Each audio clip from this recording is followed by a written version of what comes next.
step. Everything else from here is cake. Welcome everybody. I'm so happy to virtually see you here, and I know you are all beautiful, beautiful people, and we thank you for spending your Wednesday evening with us. You see in my background my 40th anniversary Alcatraz photo print. Here's the artwork for this tonight's event, and that was by Jesus Barraza, who also did the 40th anniversary. So very excited, generous, very generous artist who donated his art for us. Welcome to the unceded land of the Ohlone tribal people. We want to acknowledge the many Ramaytush Ohlone tribal groups and families as the rightful stewards in the lands on which we work and which we reside. We also want to acknowledge at this time the painful situation our country's in with Black Lives Matter, and know that the library is not a neutral institution, and we stand in solidarity with Black Lives Matter, as well as working towards ending systemic racism and working to improve ourselves and be better human beings. And we do all that by what? Reading lots of books and passing around factual and useful information. So by the way, my name's Anissa. I'm a librarian here at San Francisco Public, and I will be taking notes as we go along. I will be sending a link into the chat box that has a live web page as I type, and you can pick up all the notes, and I'll also send you a follow-up email with all of this information. And this document contains great resources about Black Lives Matter, about race, about the prison industrial complex, but also great stuff about like the Black Panther Party, Black art, Black joy, Afrofuturism, Afrojujuism. So not just the politics side, but the joy of Black life as well. Also, I'll be sending information around about Indigenous culture and land rights.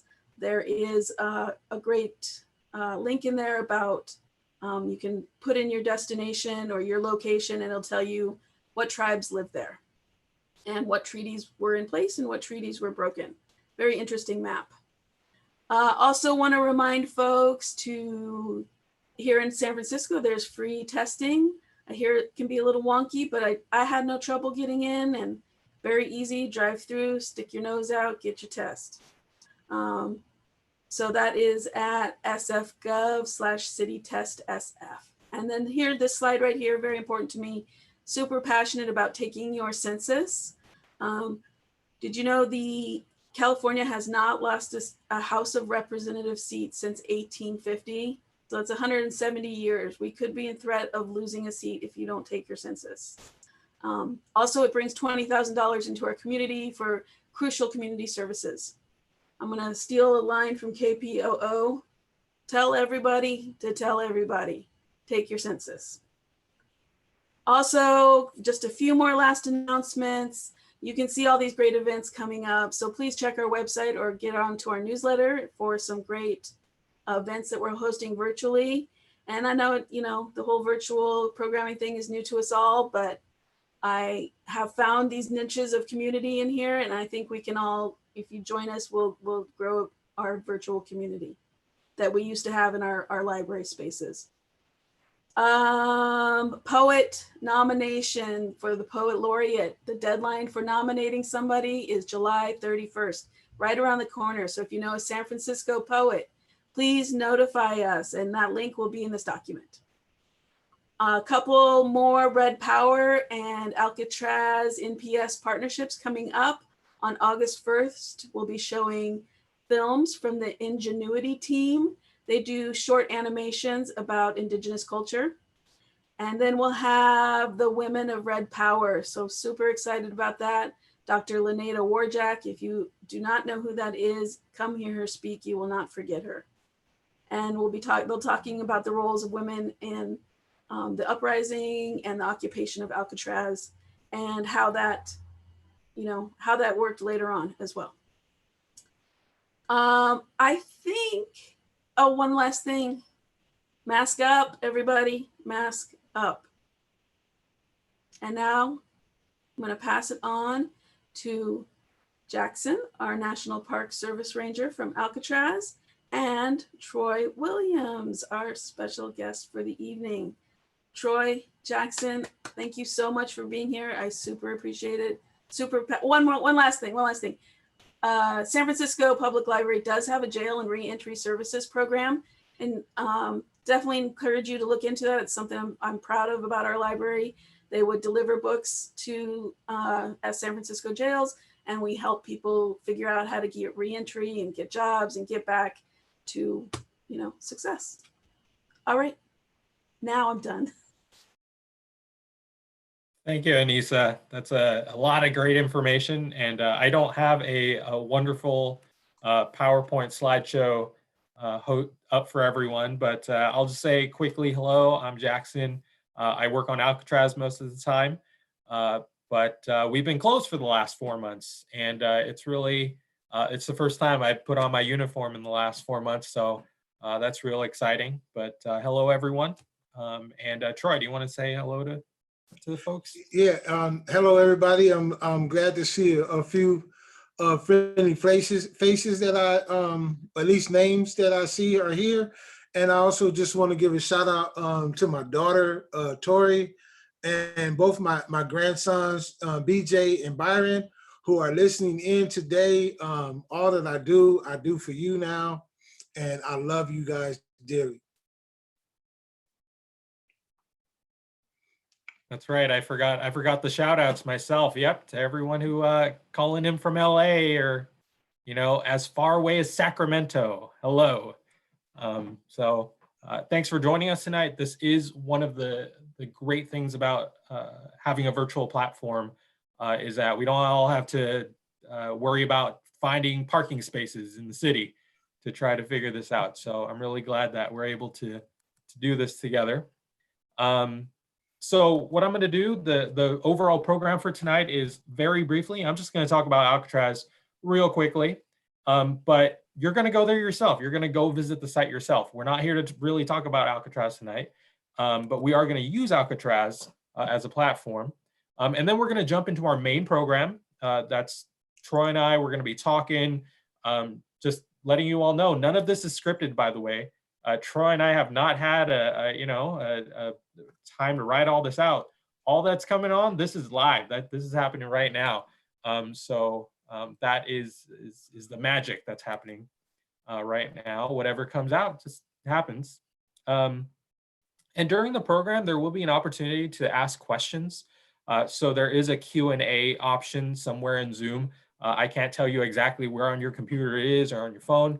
But go ahead and ask questions, pop into the chat, not the chat, the Q&A feature, and that's going to be moderated by Anissa. So without talking too much longer, let's jump into a bit of a short program about Alcatraz, and then we'll get into the questions, and then there'll be Q&A.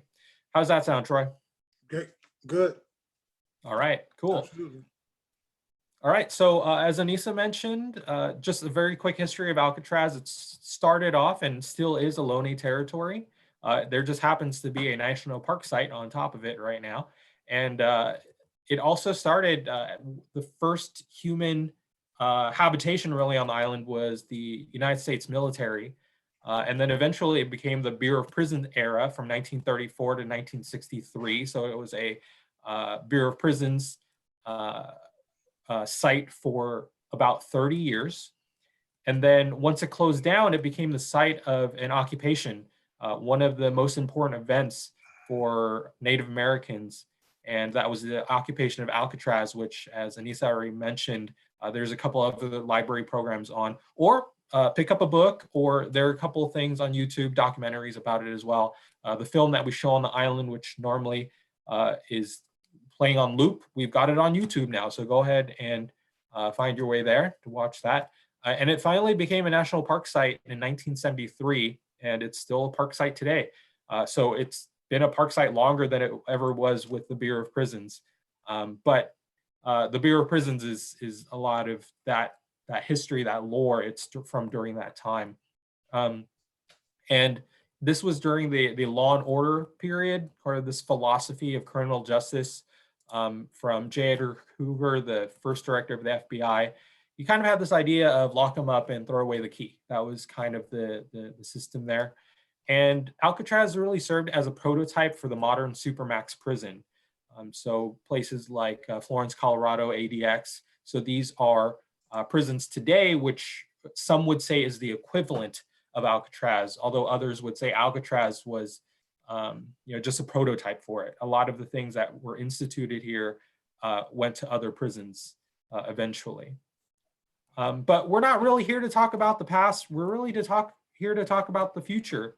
So actually back in 2016, a group of park staff, MPS staff, our nonprofit partner, the Golden Gate Conservancy, and other partners got together to talk about Alcatraz, its history and its relevancy to current issues. They put together a document called Alcatraz 2026. And what they talked about in there is what's worked and what hasn't worked. And looking 10 years into the future, into 2026, what do we want Alcatraz to mean to people? What is its significance today for this old prison that's crumbling in the middle of the bay? And it's also a part of a vision that includes a more thorough understanding of modern incarceration. So almost all of us have learned something from movies, media, documentaries about prison, and we're all affected of prison in some ways, either directly or indirectly by the criminal justice system and the prison system. Per capita, we lock up 5 times as many people here in the United States as anywhere else in the world, as the worldwide average. But as part of Alcatraz's vision for the future, in addition to the military and penitentiary history that we talk about, we also want to use Alcatraz to talk about incarceration, justice, and our common humanity. And we'd like to use it as a platform for those voices who aren't often heard and possibly ignored. And tonight we get to hear from somebody who speaks not from a media platform, not as a politician, but somebody who was affected by that system firsthand. I will give a shout out to Jim Breeden. He was the person who came up and did a lot of the work for the formerly incarcerated speaker series, which was on the island. And he wanted the opportunity for people to tell their own stories. So he put a lot of the work out, and we've had over a dozen events on island. And every time we did this, people loved it. Troy's been to more than half of those. He's been the speaker for more than half of those. So he and I have worked together a lot before. And the response has always been overwhelmingly positive. I think the worst feedback we got was the lighting was too dark at some points. So tonight, I get the opportunity to introduce Troy again, and it's a real treat to be able to talk to him again since the island's been closed. And again, there's going to be the opportunity to ask your questions of Troy a little later. Go ahead and use that Q&A feature in there.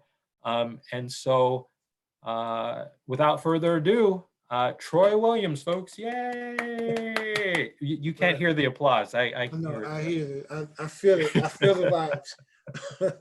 So I'm not quite sure where to begin. I guess I should just go through my story, huh? Yeah, if you just want to talk about just very briefly about the past, but again, we're here to talk about the future. Right. But Exactly. people are probably curious to know, a bit of your story. When did you get out? What have you been doing since? Right. So I'm gonna give the nutshell version of my story. Is that I felt forced into gangs at a very young age. That resulted in my initial running with law enforcement at the age of 7 years old, when I was falsely accused of burglarizing cars when I didn't even understand what the word burglarize meant. So when I was getting chased by gangs at the age of 13, I had an opportunity to run to the police station or try to make it to the other side of the park. Because of my initial run-in with law enforcement, there was no trust there. I was not trying to run towards law enforcement to save me. Ultimately, a different gang came to my rescue, and I attached myself to that gang. That resulted in my movement toward criminal behavior and towards a lifestyle that would lead me later to take a person's life and ultimately to be sentenced in life in prison for takeover robbery. That resulted in a person's being moved around and the elevated crime of kidnapping for robbery during the commission of a robbery.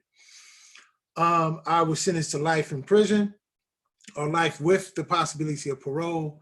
And I spent most of my time in prison facilities where there was pretty much no opportunity for change, no opportunity for growth.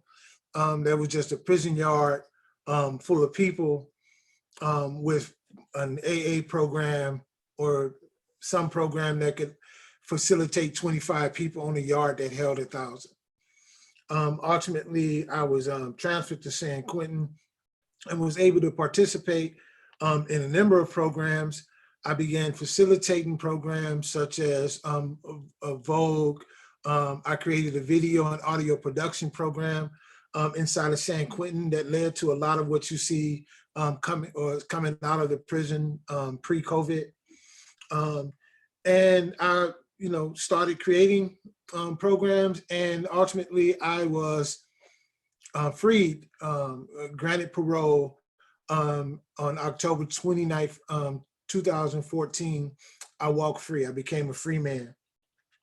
Coming to the street, yeah, thank you. Coming to the street, I basically, I'm doing what I was doing prior to me leaving. I'm continuing to produce video and audio programs. I'm going inside, pre-COVID again, I was going inside other juvenile and other facilities to work with people. We just had a film that released called The Prison Within that did very well at the Santa Barbara International Film Festival. And I was also participating in the Formerly Incarcerated Speaker Series. Once again, another shout out to Jim Breeden and all of the forward-thinking people at the Conservancy that allowed for this program to happen. It gives us a voice. It gives us an opportunity to give people a different perspective other than what typically fear-mongering media has shown the world about who incarcerated or formerly incarcerated people are. So that's pretty much it in a nutshell. My whole goal is to change the perspective of people about prison and really give people an opportunity to speak for themselves, give people an opportunity to address crowds and address community for themselves. Because once you get to know a person and you get to understand a person's story, you tend to think differently about that particular person. And that's really what my goal has been, and that is what the speaker series has allowed us to do. It's unfortunate that that is not happening now, but hopefully once we get past all of this COVID, that it will be once again allowed. In saying that, I also just want to give a shout out to all of my folks in San Quentin and other prisons across the state who are being devastated by COVID as a result of this transfer that happened from Chino to San Quentin. And I believe as it is now, there over 7,000 people inside of the prison system have been affected by COVID. San Quentin itself is hit very hard. I want people also to know that when you think about COVID and social distance, the minimum requirement that they say is 6 feet social distance. Well, you can't be 6 feet when your cell is 4 feet apart, right? So I just really want people to think about that and why COVID is hitting certain prisons as hard as it is. It's pretty much impossible to social distance. I also want to call out certain media that they're only reporting, as I've only seen reports about people who have died from COVID in prison, and there happen to have been a couple of men that are on death row, and they're happening, and as they report them, they talk about the crime in which they were convicted of. And I just think, that's sort of a low blow, right? a person is dead. They're dead as a result of COVID, and to highlight the reason why they're incarcerated is pretty much irrelevant to how COVID is really tearing apart our community right now. Yeah, there's a lot of news, making its way out. Talk about the prison systems in California.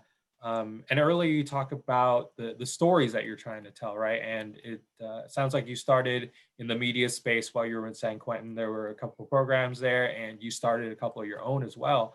But I'm really curious to know, so you're a content creator, you make things, you communicate with people. How do you decide what to talk about?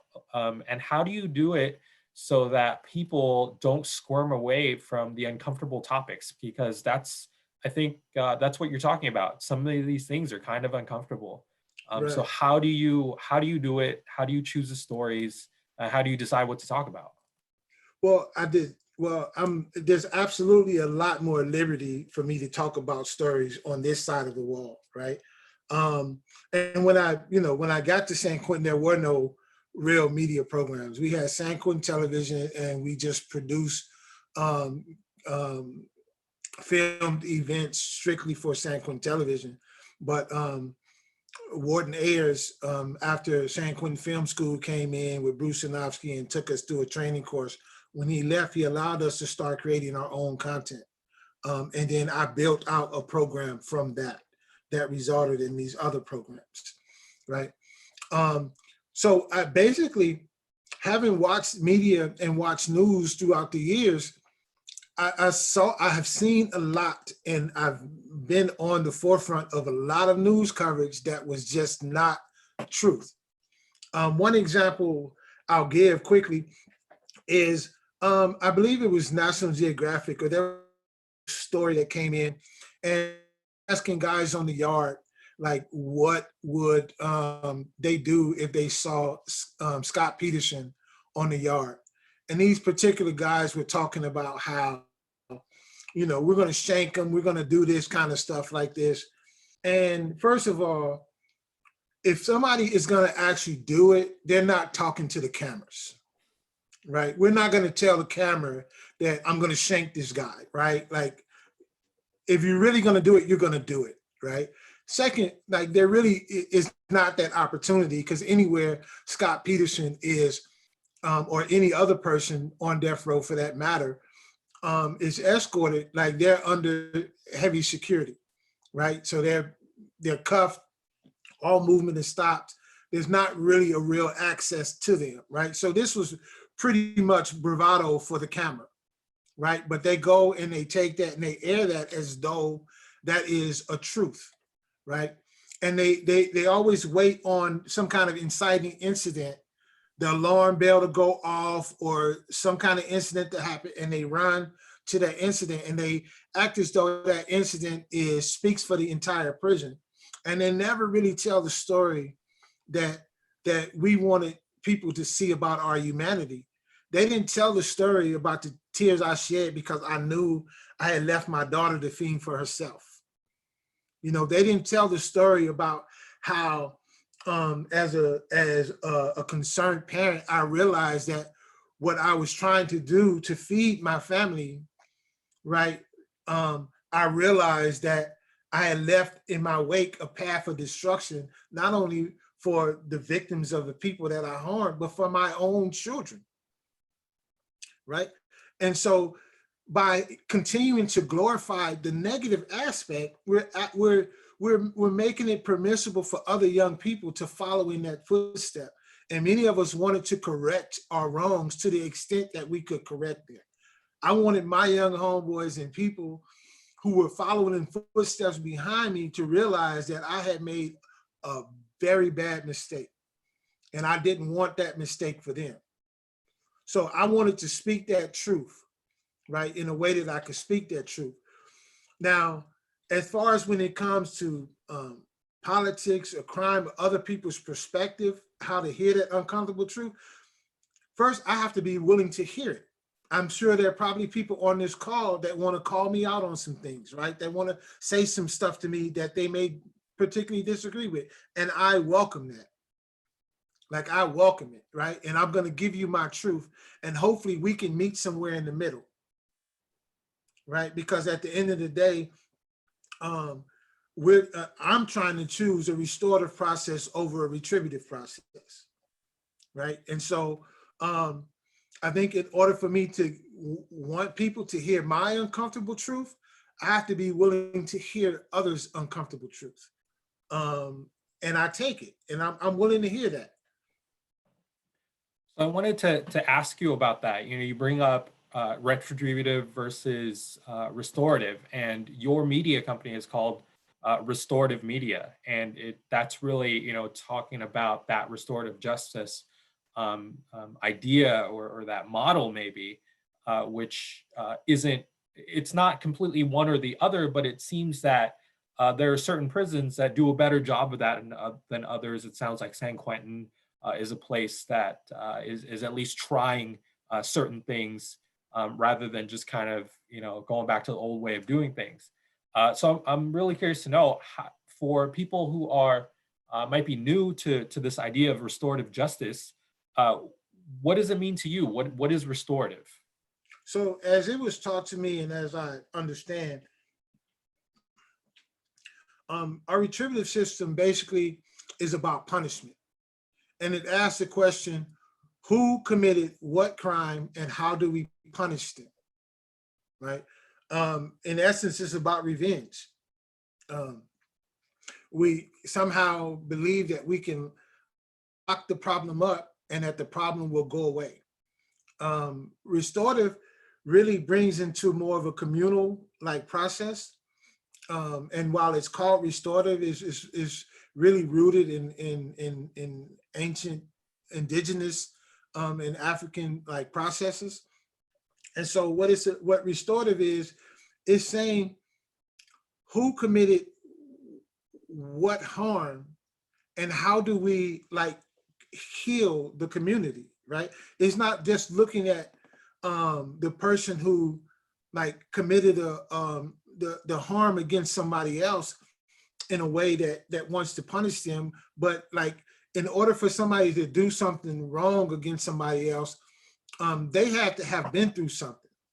Like there's an old African proverb that says that if a child does not, and I'm paraphrasing, but it goes, if a child does not feel like it's a part of the is a part of the village, then it would burn the village to feel its own warmth, right? So when people don't feel like they're a part of the community, then they see themselves as separate, right? And if you see yourselves as separate from the community, then you act accordingly, right? Like I may have been like a bad person to other people, but I was a hero in my community, as oddly as that may seem, right? I didn't.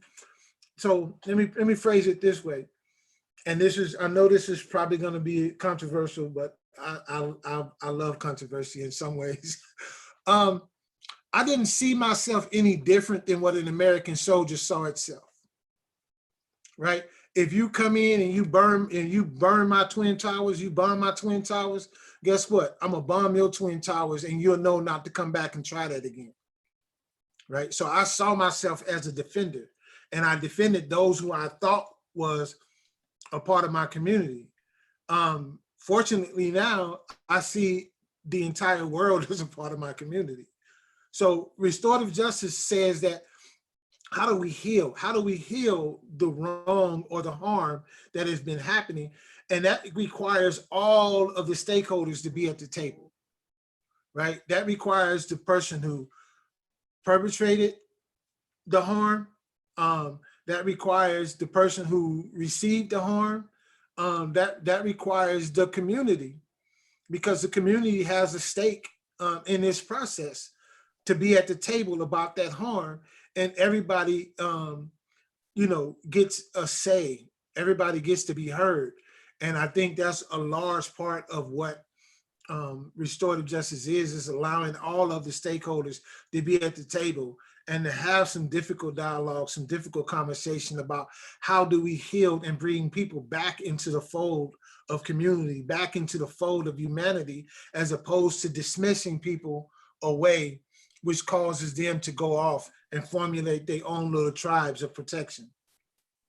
Yeah, that's that community building, even within. It sounds like what you're trying to do is help make a bigger table so that everyone can get together, and that's through your.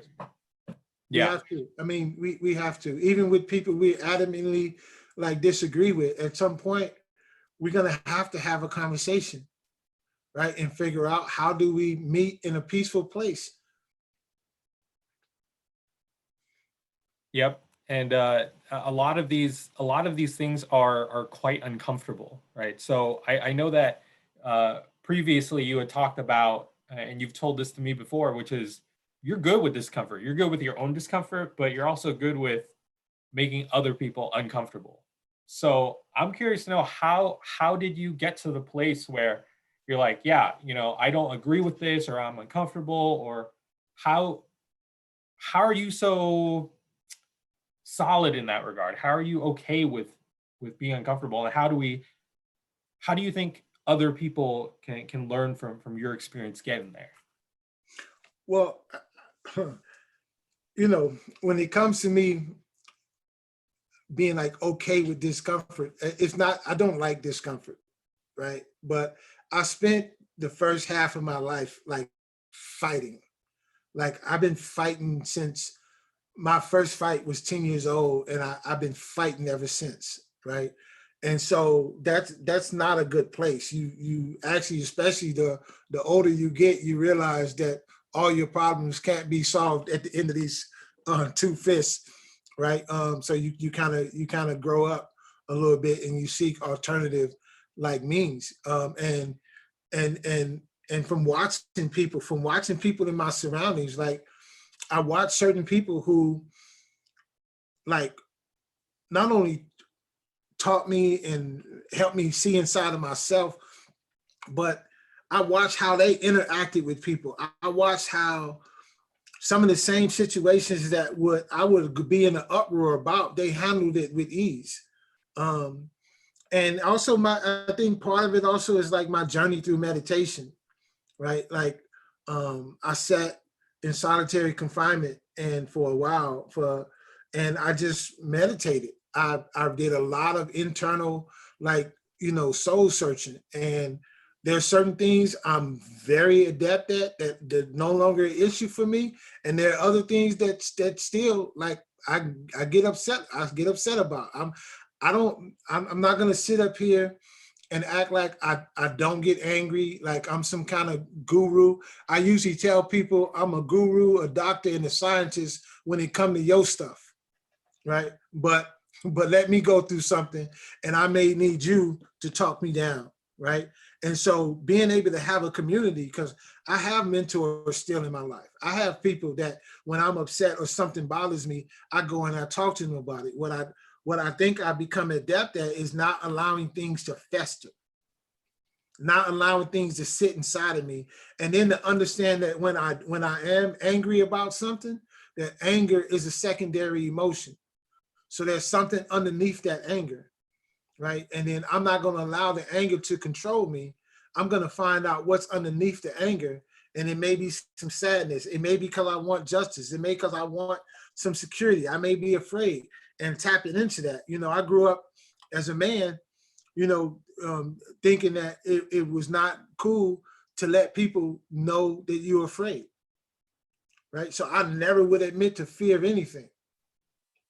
And it's just not healthy. So I have to be able to deal with all of the unhealthy sides of myself. And that's the kind of, when you're able to sit in that, in your own discomfort, when somebody else then acts a certain way towards me, I can understand it, right? Because I sat with my own stuff, and I know that their issue is not necessarily mine, it's their issue. They're going through something, right? And in order for me to solve it, I can try to beat it out of them, or I can actually have a conversation with them and lead to an even better result. Yeah, it sounds like there was a lot of observation that you did watching other people, but really also turning that on yourself and saying, well, how am I seeing myself as a third person? How am I reacting? And what is the result that I want to come out of this? And it also sounds like you spend a lot of time just listening, listening to yourself, your own thoughts, but also listening to other people um, talk about their experiences. And I think this is what we're trying to do here, just between you and I, is giving that opportunity for folks. So thanks for sharing that, Troy. So as a script writer, it all works towards character development. Whether I'm developing a character for a script or trying to develop my own character. So speaking of listening. Oh, you went blank. Oh, hello. Am I still here? I can't hear you. Hello? There you go. Is that better? No. No? Yeah, Hello? there you go. You're back now. All right. Yeah, sorry about that. Computer must be this technology stuff. So speaking about listening and hearing stories, I'm curious to know, you still have some people that you're talking to that are in San Quentin right now, or were recently. So we know that there's a big outbreak there, as you mentioned earlier, 7,000 people. I think that's within the entire California prison system, but a lot of that is happening in San Quentin. And we know in Marin that a lot of people are having to be transported to local hospitals to get treated for COVID. So I'm curious to know, what have you heard? What do you know about what's happening inside right now? Well, I know that they're on lockdown. They're not receiving sanitation. That if someone is found to have COVID, they're being removed from the building that they're in and put in a lockup part of the prison that has no power and even worse, ventilation. I know that people are continuing to fall out. Every day there's new cases being reported about COVID. And as I stated earlier, you can't have 6 feet social distance when the cells are 4 feet apart, and the building is an incubator for COVID, because like there is no real circulation. I want people to imagine an apartment complex with tiny apartments. There's probably about 740 people inside of North Block. North Block, and there's 2 people per cell. So there's about 370 cells per 370 cells per in North Block. Imagine that it looks like an apartment complex with a box that covers it. Like that's what the inside of North Block is. Like I don't know if I'm painting that picture clearly, right? Like, yeah, I can see it. There's an apartment complex and there's a big concrete box. And there's a big concrete box that's sitting over it that's covering the complex, right? 2 people per cell, and the cells are 4 foot wide, by 10 feet deep, right? So that's an incubator. One of my friends described to me how I guess they're running out of space in other parts of the prison to house the people who are COVID, who have been found to be COVID positive, that they're so he is on one side of him, the person was to have COVID. On the other side of him, the person has COVID. His test came back negative. But right there, like almost like he's just waiting to catch COVID. He's watching people fall out. He's watching people yell, man down. He's watched one person particularly that we know that just looks emaciated from it. There are tents on the lower yard. And so the most severe cases, I'm being told, are being housed in these tents. And then from that, I guess if you get worse or don't get better, then they transport you to an outside hospital. And so now all of this is also putting the community at large in jeopardy, right? Because the guards work in the community, so they're having to come home. So they were also in a place where there was zero COVID, and now because of this transfer, you know, Pandora's box has been unleashed, and it's severe. It's severe. There's no hygiene. They're not. I was told that E40, the rapper, that he had sent in some thousands of gallons of hand sanitizer. And I also have people from the Rafiki Coalition and other organizations that the moment that they're given the okay, they would send plenty of hygiene and hand sanitizer and mask inside of the prison. But the items that are being sent are not reaching the prisoners for whatever reason. And this is unacceptable. And I know the governor is talking about releasing some people, right? But in order for this to like effectively work, North Block needs to be taken down to a fourth, because you shouldn't be double celled, and you have to be 6 feet apart.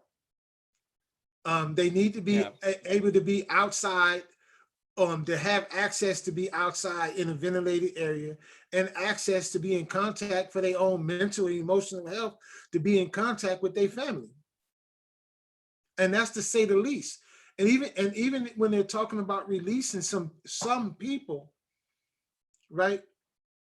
Like, people are being held in their 60s for crimes that they committed, or a crime that they committed when they were 20. And I'm not talking about people incarcerated for murder. Everybody's in there is not incarcerated for murder.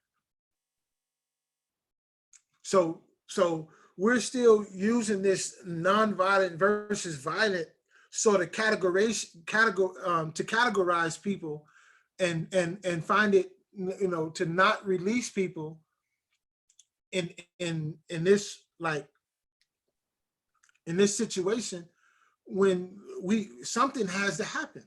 Right. Like, something has to happen. You know exactly what that is. Like, something has to happen. But I know that if you keep people like that in that proximity and wonder why, I'm looking now, there's throughout CDC, there's 7,139 people who have been confirmed to have COVID inside the prison.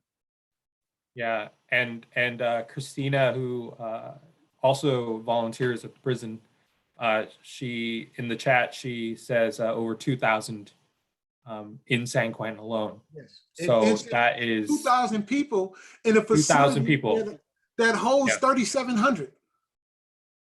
The facility holds 3,700 people right now. About 3,700 people are housed at San Quentin, and 2,000 of them in the past 30 days have contracted COVID because somebody thought it was okay. And I know they fired the doctor, but you didn't go far enough. Somebody decided to make a transfer and jeopardize not only the prisoners' lives, but you jeopardize every staff, and you jeopardize community lives when you made that transfer, when the world was on lockdown. I don't understand it. It's hard for me to even think about, you know, that whole idea of how difficult that would be to be in that position right now, to be, you know, I mean, and this is, it's already hard enough for me But you can imagine somebody that's been there, and like you said,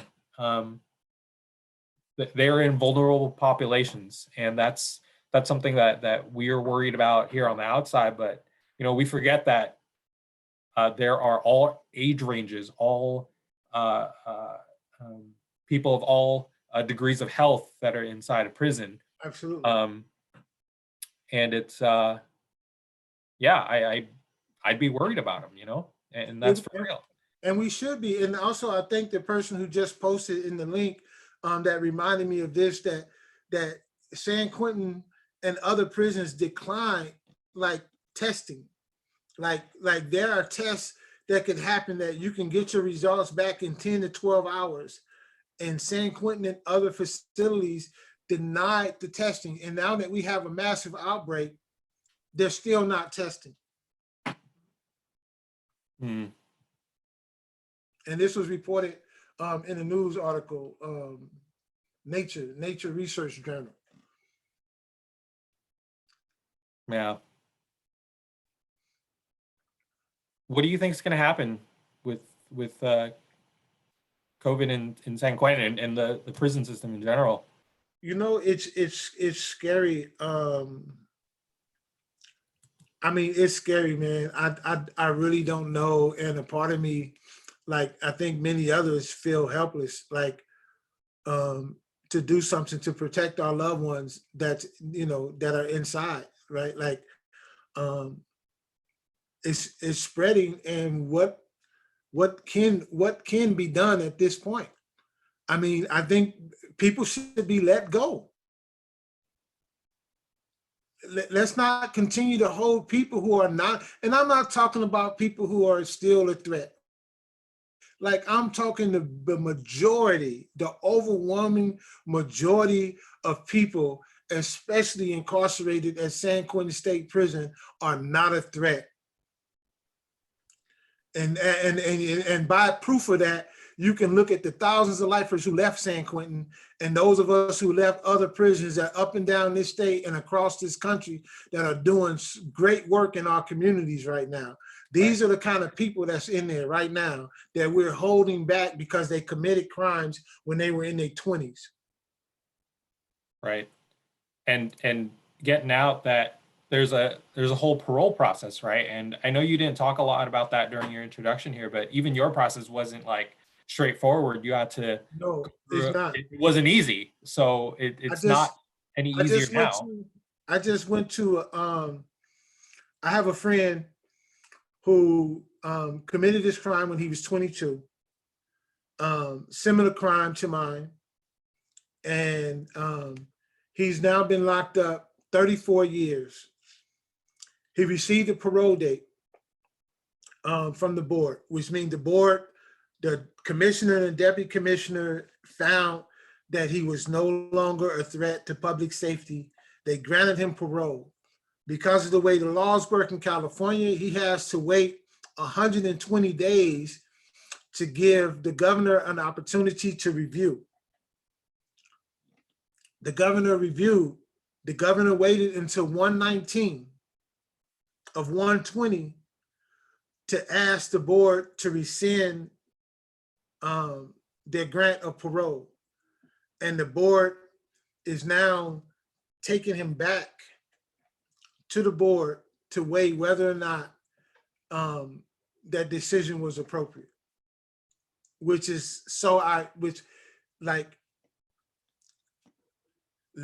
let people come home at a time, especially at this time, and especially when we're dealing with, and I'm not just saying because of Corona, but we're talking about a time where not only in addition to Corona, but where we're dealing with older and elderly people who are way beyond their crime-making years and have proven that by they stay in prison.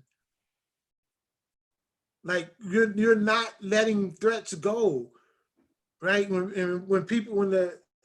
the person argued about why to keep them, because you had to call into this in-bank hearing, when the person argued about why to keep them, it was basically talking about everything that happened decades ago. Nothing about the recent.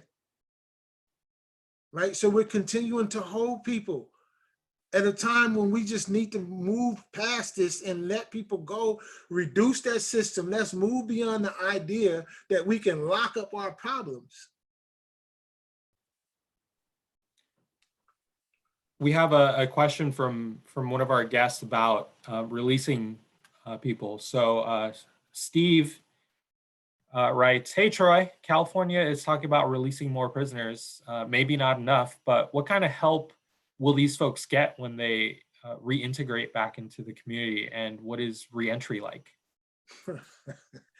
Well, that is, I'm sort of laughing at the irony of that, because that is going to depend on where they parole to, right? And in some cases, there's no help. In some cases, they're met with an aggressive parole agent. And in some cases, like, you know, the Bay Area, I think, which has its own set of challenges, but there's a lot of support and a lot of support, a big support system out here. So it's really going to depend on where they're released to.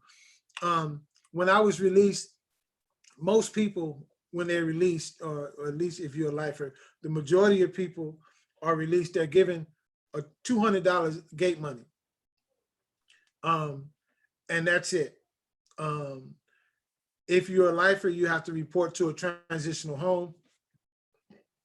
And in some cases, they give you a blackout period and they tell you they don't want you to work or see or talk to anybody out here for 30 days, right?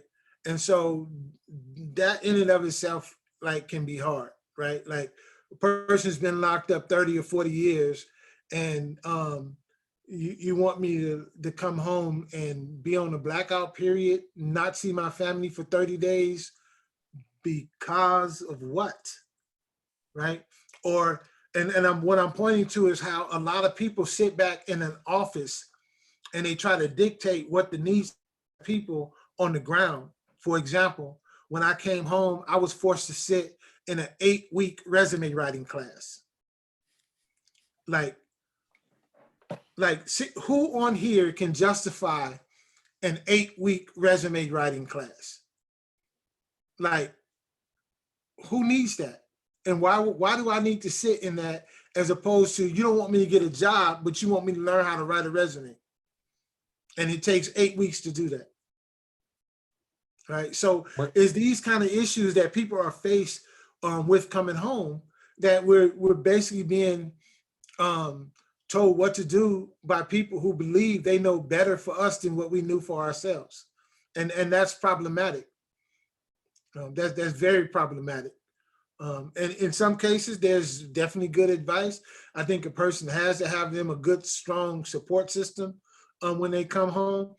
And I think that your parole agent or transitional house or the people in your community need to add to your support system and not add to the stress of your reentry, because that stress is what builds up into problems for a person's reentry. So I don't know, it's a little bit hard to answer the question, because it's such a variety of what could happen on a person's parole, depending on who they are. Some people are paroling, and because they're or being released, and because of the type of release that they had, they're not giving access to any support at all. So it's going to vary. I remember from your your previous talks that you were actually building community while you were still inside, and you were building it inside, but you were also continuing to foster those relationships with people outside as well. And it sounds like that is, sometimes that's easy for folks, but sometimes it's not. They don't have that something to go back to. They don't have something to. Well, I didn't really have, like, I chose to parole in the Bay Area because of the relationships that I built with people in the Bay Area while I was incarcerated, right? Mm-hmm. Bay Area people, Marin, Oakland, San Francisco, all the surrounding communities around San Quentin, like, are so great at, going inside, like, making sure that people have a support system.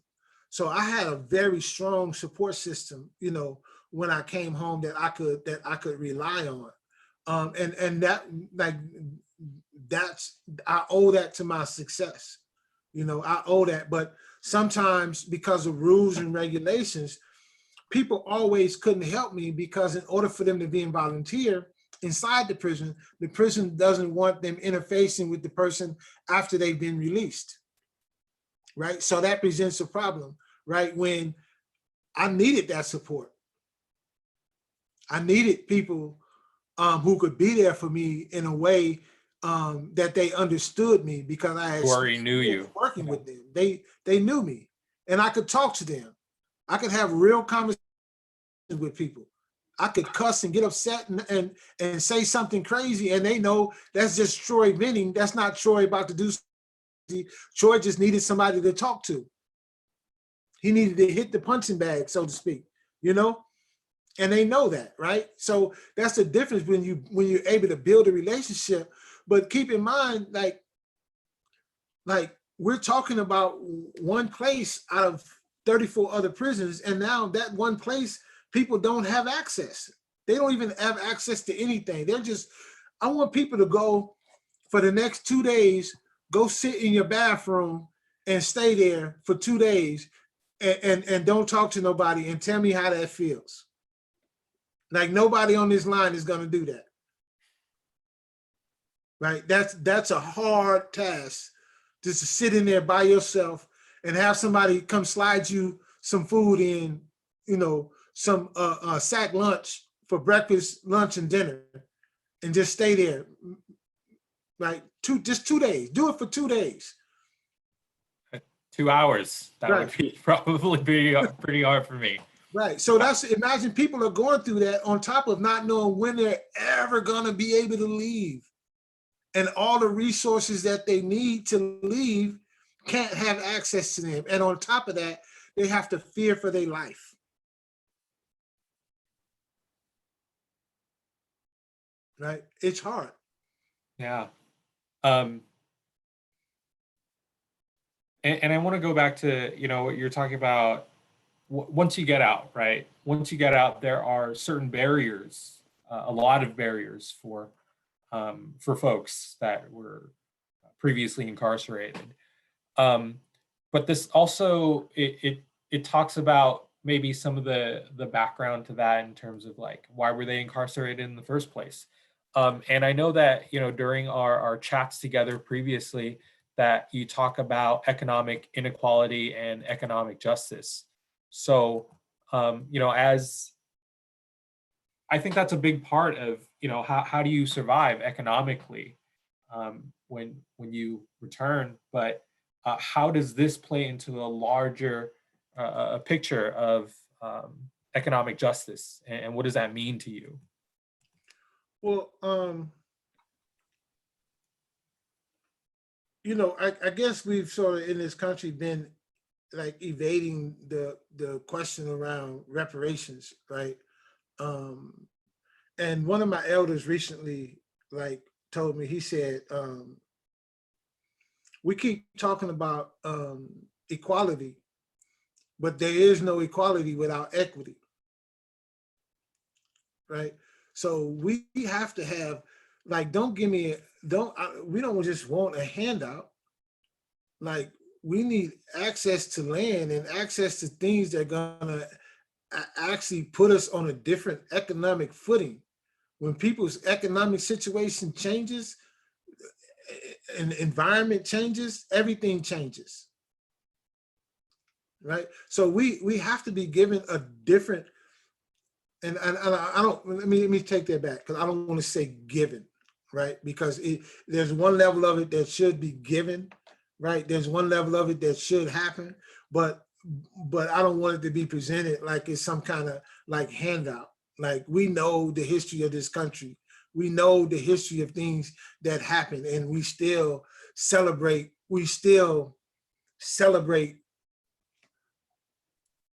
the rapists, the murderers, and the enslavers who founded this country.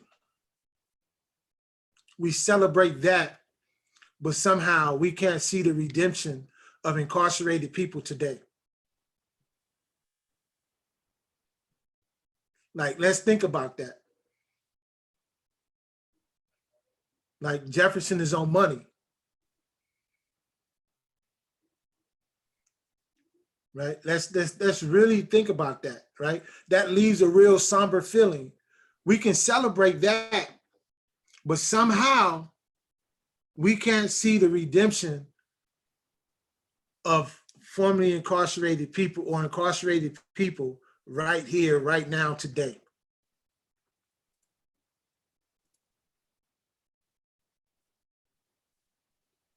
Right? How many Native Americans lost their lives? How many millions of people were have been were enslaved in this country, and how many millions are now incarcerated? And what's the connection from the plantation to the prison? I'm sure many people on this line have watched the 13th. Yeah, that's a great documentary. I just watched it not too long ago, and it certainly it talks about that entire history in a way that I had not understood it before. Maybe bits and pieces, but certainly together like that in such a and certainly not something that I had learned in school myself. That's not something they teach you in high school. During Right. American history class. Exactly. So we're about an hour in, and I did want to give people an opportunity to ask some more questions of you, Troy. But there's a lot of stuff that's coming in already, and a lot of people are asking, or we have a couple questions about this already, which is asking how they can help. So what can we do to help? And from another person, how can we help with reentry? So how do you think you might answer that, Troy?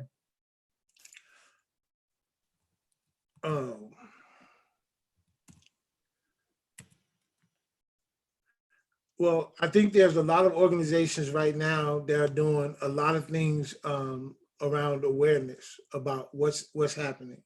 I think we have to be bold enough to call politicians on their stuff, right? And wow. The hard part about what's going on and what my mind is at right now when I'm thinking about the COVID stuff, like there are organizations that have put out demands, they put out requests, they've like sort of are addressing issues. I for one don't think a lot of stuff goes far enough. I actually like, I don't really have an answer, right?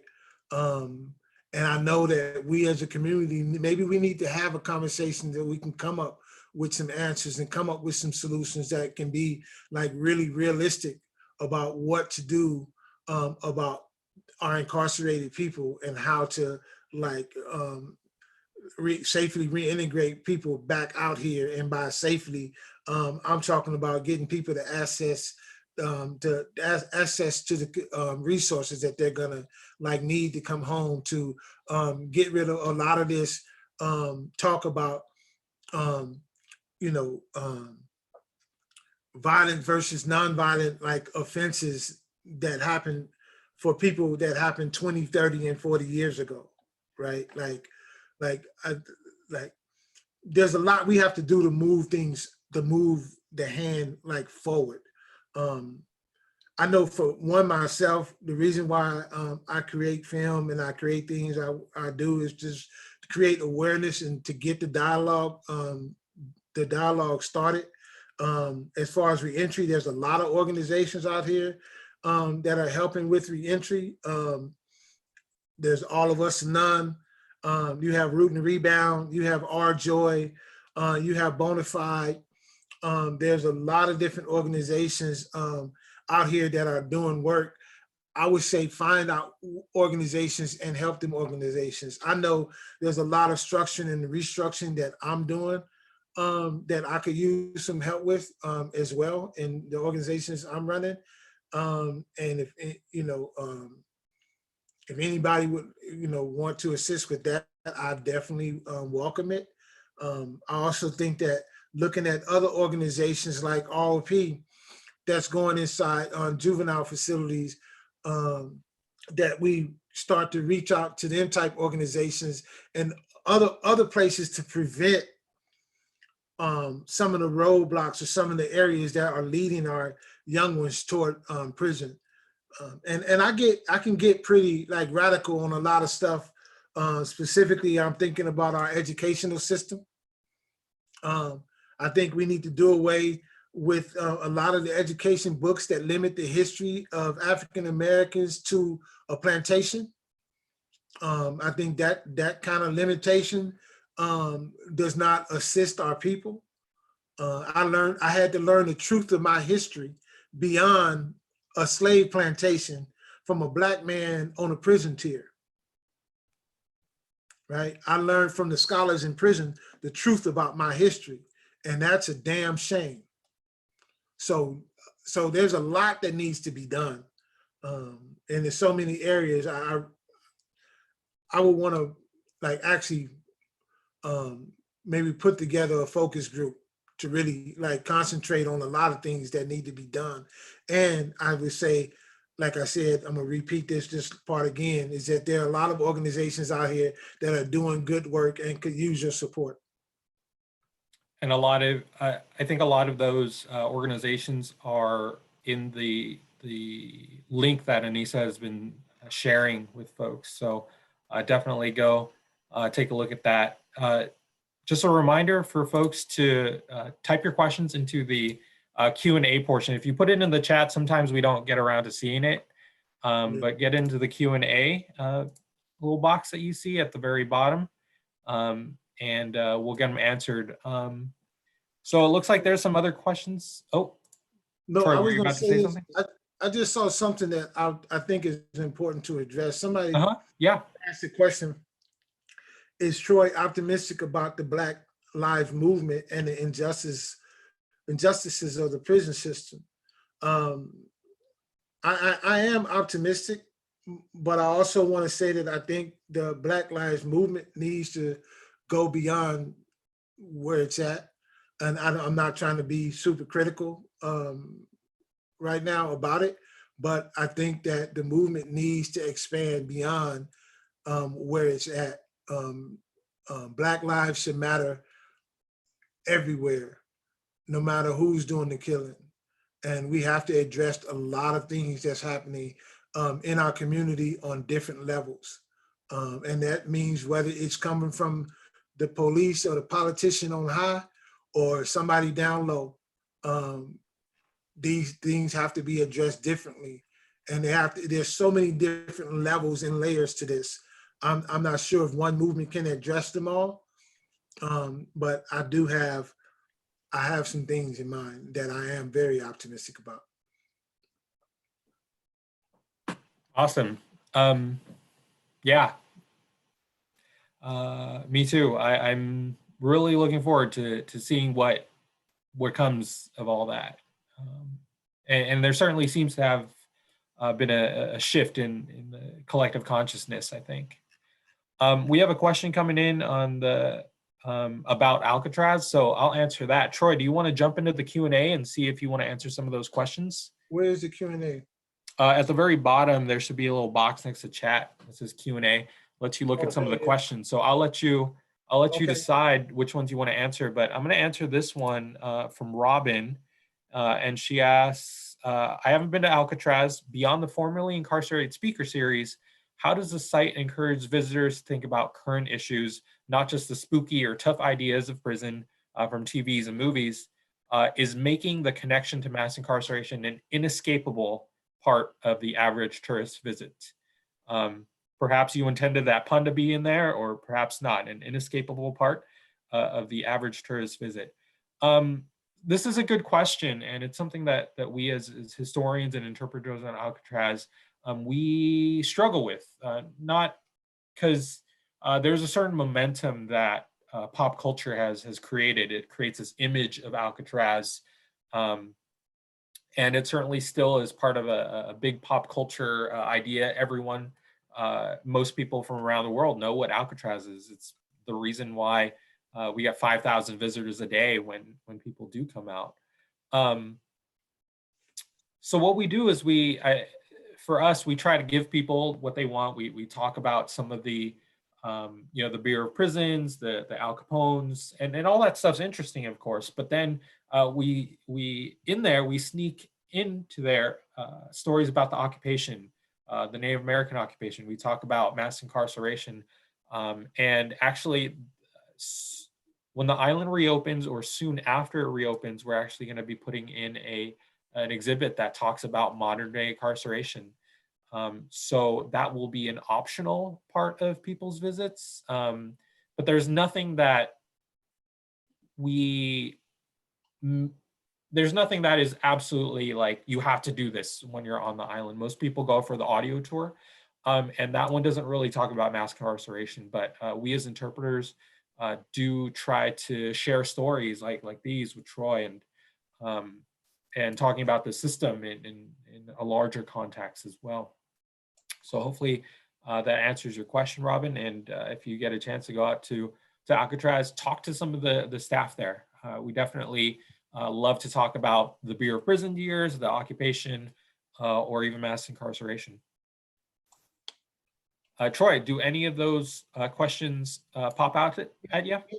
There's a few questions. One, I mean, I can just answer real quickly as well. Like, would I consider spearheading changing the education system to include history beyond what is currently being taught in school? That is an absolute yes. That is on my list of agenda things to do, agenda items to cover in my lifetime. Yes, so absolutely yes. I want my grandkids to know the truth about their history beyond slavery. And that is going to inspire greatness, to know what their ancestors did and what their ancestors accomplished. What resources do prisoners need while they're in prison? A lot of prisoners love education materials, right? Like people hunger for education. People hunger for knowledge when they're inside. That's always good. And I think there are some organizations that could better address that question, like the California Reentry Program, for example. They helped me do a lot of research prior to me coming home. That helped a lot of stuff that I'm doing now in my life now was because of what that reentry program was able to send me, and resources I was able to get and read. And so they're able to shape my reentry in a way that I would not have had I not had somebody to go, pull up items and Google things for me when I didn't have access to modern topics or answers that I could find that were not in the law library. So, and then also someone asked me to talk about the trauma and its role in the prison community. I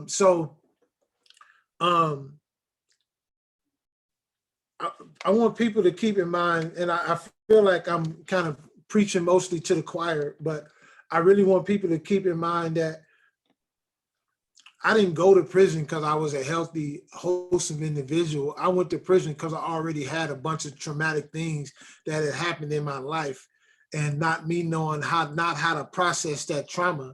I began to deal with them and cope with them in very negative ways. And so I already arrived to prison traumatized. And now I'm in an environment with a bunch of traumatized people.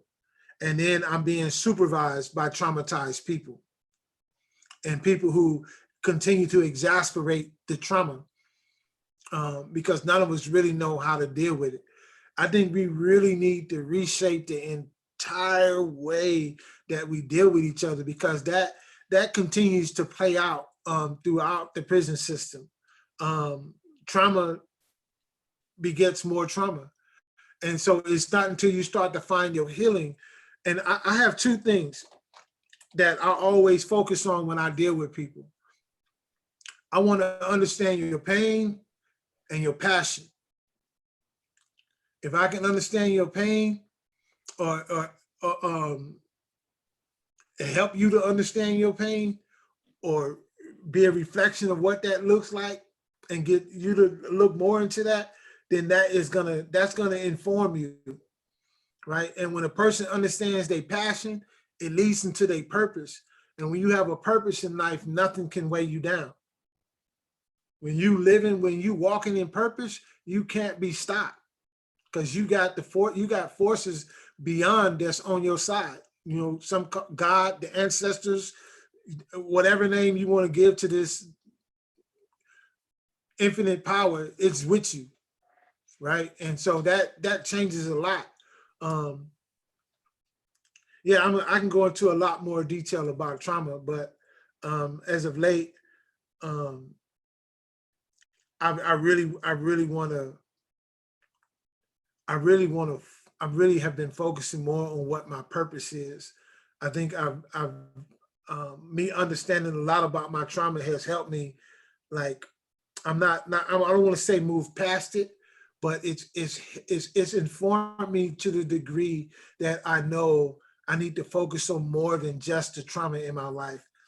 I need to really focus on fulfilling the purpose, the reason why I came into this world to begin with. And that's a deeper driving. I'm curious, Troy, sort of sinking deeper into this question, did you know that now, that when you entered, you had gone through a lot of experiences, or some that were traumatic? Did you know it at the time? Did you know you had been traumatized? Well, I knew I wouldn't have called it trauma, but I knew that I was going through something, and I didn't see what programs did for me. They helped me give it a vocabulary, right? Because, I tell people that, I've always been very smart and very, very aware. Like, my life has depended on me walking into a room and knowing the heartbeat of that room when I walk in it. Before I allow this door to close behind me, I need to read the heartbeat of this room and who's in it, because my life could depend on it if that door was shut. So I've always been very astute, like in that aspect. But what I didn't have was a vocabulary through which to express it. And by me not having a healthy way of expression, it came out in very negative ways of expression. And that is what exacerbated the trauma, right? Because as we say inside, hurt people, and heal people help heal people, right? We have a quick follow-up. Julie asked, do most prisons offer things like meditation and yoga? And it sounds like you were you weren't in a program, you found yourself meditating in isolation. I read a book by Bo Lozoff called We're All Doing Time. And that was my first introduction to meditation. And when I went to solitary confinement, I thought I was going crazy. And there's this misnomer that you're in for 23 hours a day and you're out for one. No, the particular ASEG that I was in, if we got out twice a week, we were lucky, right? Wow. And so I was in there. I thought I was going crazy, and I've never been a person to delve like into hard drugs. And I started making Pruno for a little while, but who wants to be the drunk in a cell by themselves, right? So that didn't that didn't work for me, right? I'm not a drunk. I don't want to be a drunk. And so, but I had to find a way, like a means of escape. And my normal means of escape had been through my anger and aggression. And by escape, I mean the avoidance of feeling certain emotions. Like, we do things not to feel certain emotions. And so all I had was access to that simple method of breathing that I remembered from reading that book. And I started doing it, and I felt calmness go over me. And then I was able to get access to some other material that I had and I started like meditating. I started meditating daily, and that meditation led me to a deeper like understanding. It led me to a deeper, a much deeper understanding of myself and my mind and my emotions and my attachments. Um, yeah. So Mhm. yeah, I don't know. Did I answer the question? I think I did. Yeah. Is it, and I guess the other part of that question is, um, does it help people? And sounds like the answer Oh, is absolutely. No, absolutely. yeah, Yeah. definitely. I swear by meditation. Yeah. It is not access to like trained people who meditate or come into other places. Like it's like nowadays there were COVID has stopped a lot of stuff, but nowadays there are a lot more programs in different prisons. There needs to be more. The unfortunate part is that many prisons economy is for their whole community surrounding the prison is attached to the prison, which doesn't really give opportunity for people to come in and help, build programs or work with people inside. So there's always room for growth. There definitely needs to be a lot more meditation and yoga and other type programs at every prison. Um, but I also think that we on the move to shut down a lot of these prisons that we don't need. You bring up COVID again. I think there was a question in there about healthcare. And so Kayla asked, can you tell us more about the healthcare within the prisons? Or do you think people are getting the preventative care they need, or their complaints addressed appropriately? Um, I think you're gonna get mixed reviews. I think it's a mostly no. I mean, I remember being at certain prisons and literally I had to go like play man down just to get seen. Like I literally had to go fall out. And they try to act like people are faking on certain issues or whatever, right? But I know that if I don't go extreme, then I'm not gonna be seen. Like I literally, so this is a true story. It's kind of funny when you look back at it, but it's not. Um, I had been trying to see the dentist. I was having tooth pain, and anybody knows that when you start having tooth pain is the one thing that make a grown man cry for his mama, right? So Yeah, I, I I know. walked up, and I it'll know. have you really like, ooh. So I had been trying to see the dentist for 2 weeks. Would not be able, would not, no, was not getting seen. So I walked up and I'm trying to tell him like I'm in pain. And they're telling me pretty much, so what? So what I did, I laid down in front of the doorway that leads to the dentist's office and I called man down. And the lady was like, if you don't, you need to get up and you need to leave. And I'm like, man down, I can't move, I'm in pain. And so the sergeant came over and she called the sergeant on me and he was like, if you don't leave, you're gonna go to the hole. And I said, well, you're gonna drag me to the hospital first because I am in pain. So just think about it. I had to be in a lot of pain to have to do that. But they wasn't gonna see me. And so when he went in, he got me some pain medicine and he made sure that they put me on the list, so that I would be seen, and I was seen, but I had to go through, that was Friday. I had to wait till Monday still to be seen, but at least he went and got me some pain medicine, right? So But think about, like, I've had to do that just to be seen. And then there's like a lot more drastic issues than that. So in many ways, I think that is how people are being trained to view incarcerated people.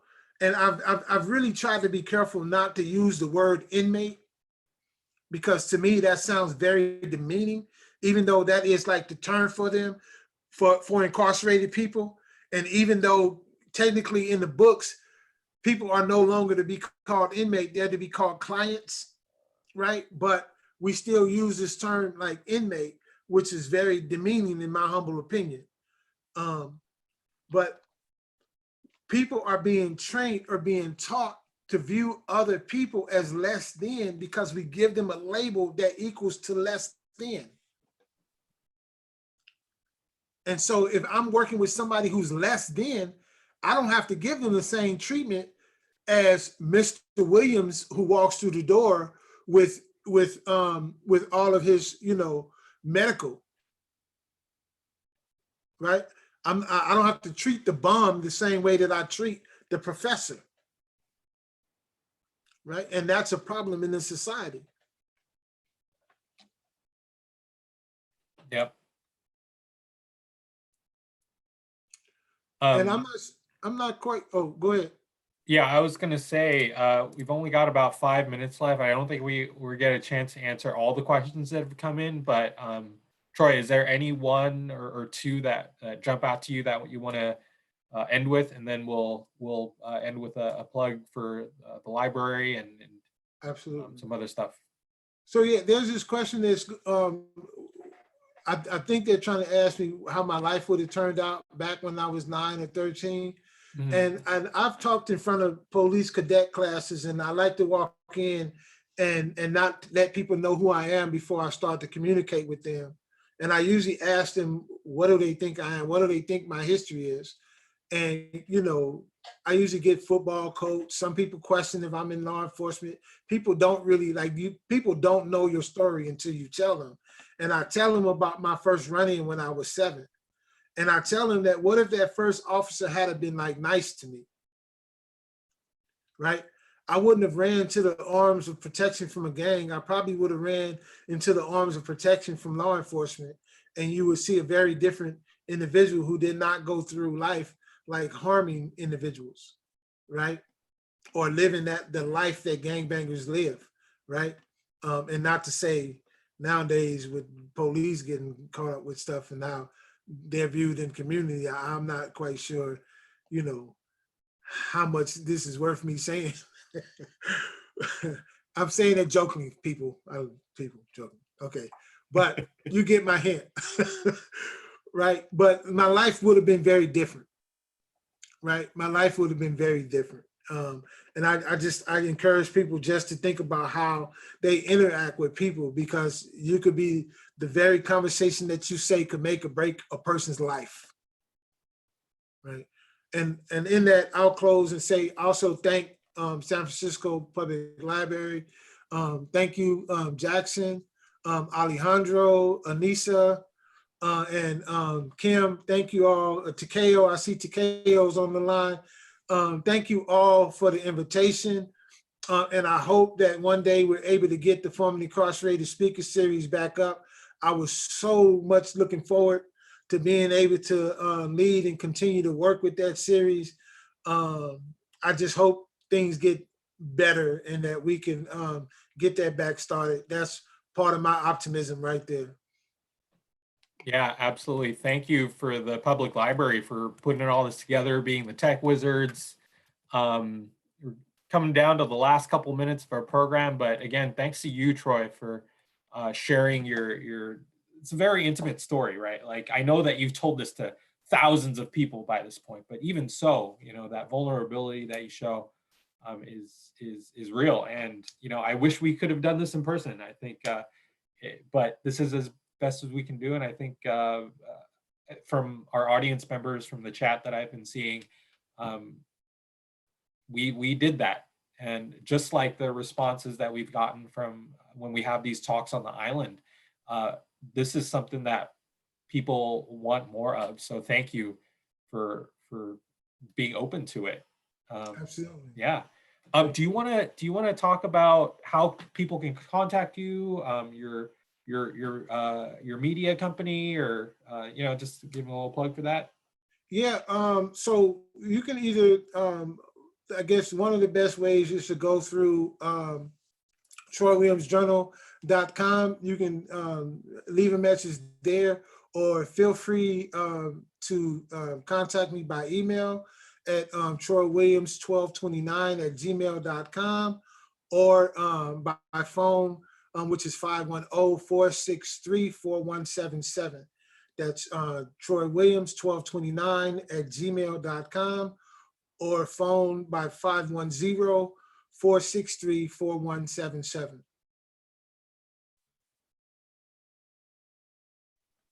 I'll get that Alright. too and put it in the document, if you don't mind that, Troy. That's wonderful. Perfect, thank you. As well as all of those other resources. I got a lot of notes taken while we were talking.